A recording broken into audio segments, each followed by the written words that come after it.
বাংলার বুকে খুলে গেল দেশের সবচেয়ে উন্নত হাসপাতাল এইমস।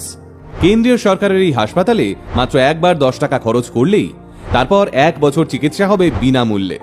হাসপাতালের বেড ভাড়া মাত্র 35 টাকা, তার সঙ্গে বিনামূল্যে খাবার দেওয়া হবে রোগীকে। আগে হ্যাঁ, এবার বাংলার মানুষকে ভালো চিকিৎসা করানোর জন্য আর বাইরের রাজ্যে ছুটে যেতে হবে না। দেশের সব বড় বড় ডাক্তার, বিদেশের দামি টেস্ট মেশিন এবং 960খানা বেড নিয়ে নদিয়া জেলার কল্যাণী শহরের বুকে খুলে গেল এইমস হাসপাতাল, যা কলকাতা থেকে মাত্র 2 ঘন্টা দূরে। ঠিক কি কি থাকতে চলেছে এই এইমস হাসপাতালে, কিভাবে পৌঁছবেন এই হাসপাতালে, মোট কত টাকা খরচ পড়বে এখানে চিকিৎসা করাতে গেলে, চলুন সেই সবটা জেনে নিই আজকের এই ভিডিওতে। রাজ্যের সবচেয়ে বড় হাসপাতাল এসএসকেএম অর্থাৎ পিজি হাসপাতালের বেড নিয়ে হাহাকার সম্পর্কে আমরা প্রায় সবাই জানি।